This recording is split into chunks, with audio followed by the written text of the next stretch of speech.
Welcome to a video about Owlins, the only playable race in Harry Father and the Wizard's Blunder. In this exciting adventure setting where you go to school and take exams, we were gifted with another flying race because a bird died in a silly movie. Owlins are a slightly more balanced attempt at what the Aarakocra were supposed to be, with a flying speed of only 30 feet instead of 50 at level 1.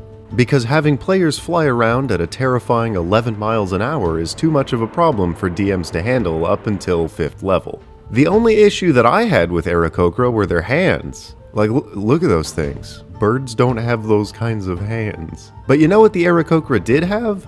A culture, a history, mannerisms with examples, general motivations, and a reason to be a part of an adventure. About 16 paragraphs of flavor for our little minds to chew on and play with, and I think that's what makes playable races fun. Not one paragraph with a punchline at the end. Let me show you a glimpse of the page that they're on. See that big thing that says race option? That's the fucking, that's Owlins. For some reason, they melded a single race into fluff text about building a character that doesn't really go into detail at all. My favorite sentence in here personally is, "You're free to follow those suggestions or to ignore them. Thank you, book. I now have free will." Also just going to point out this lifespan section where it says people usually live to about 100 years old unless they die before then. Like, why is all this gunk here? This doesn't say anything. Let's get into the actual meat and potatoes of what an owlin is before I lose my mind. These fascinating creatures come from a place, and since they're magical humanoid owls, their ancestry is tied to giant owls in the Feywild. The Feywild is a place devoid of history with unexplainable magic and powerful world-altering forces, which means it's the perfect deus ex machina for monster origins. They seem to be as genetically diverse as real-world owls, ranging from tiny little guys to huge beasts with silken feathers. Owlins also benefit from having completely silent flight and natural dark vision due to their nocturnal nature. In a school, with a curriculum of chaos that also has a schedule and other students. Does that mean that this is like a night school? Let me read you another one of these redundant sentences. Your owlin character might be nocturnal, or perhaps your character is simply prone to rise later, embodying the common nickname of night owl.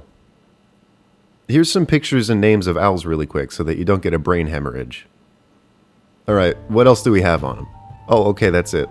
Let's check to see if they have some lore in like the Strixhaven Magic the Gathering Wikipedia or on like some cards or something. Okay, so Strixhaven came out in April of 2021, and the D&D book came out that same December. There's like 3 Owlin cards. Here's the ones I could find. Okay, now I'm actually gonna complain. I cracked open this Wizards product based on a Wizard book series that started 2 years before the company did. I was thumbing through it, looking for some cool monsters to read up on and write about, and I couldn't find anything. This book feels very much like someone saw that stories in school get popular, and for some reason thought that a role-playing game would fit well into that.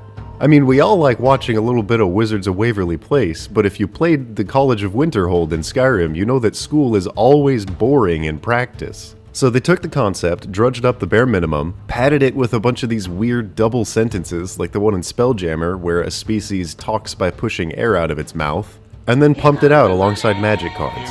So here's my theory. Disney is a huge company with the resources to pump out huge projects rapidly because they have capital in every conceivable form. But someone at Hasbro or Wizards saw half of that business model and thought that replicating it would be easy. But Disney doesn't have ideas anymore. They're only retreading work that's been done before and translating it into new media. Does that ring a bell? Maybe with Spelljammer from 1989, Dragonlance from 84, Eberron from 2004, which was actually a contest-winning IP and not their original idea. They're done creating. They've lost patience with the creative process, so they're shoveling out small teamwork at a Disney-level speed. And shoddy craftsmanship always shows. I mean, I would know. Sunken Isles was done with half a team on crunch time, and it was a little hard to direct perfectly. But now that people outside of their official team are trying new ideas and giving them actual love and attention, they look at the silver spoon in their hand and think, hey, I was in the room first. Everyone has to give me their stuff because I can't make anymore. I mean, this is a community, it's not a flavor of soda, and it doesn't work like that. They're practically putting me out of the job, not because they want to tax my writing, but because their content almost isn't meaty enough to make fun of anymore. So basically, Owlins are really good works of underpaid artists that got the shortest player race entry and stat block I've ever seen. I miss Volos.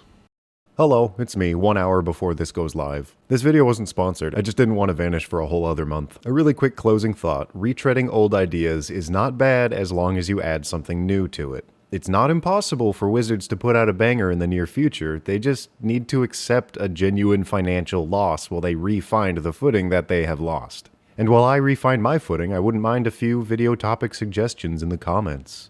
Okay, goodbye.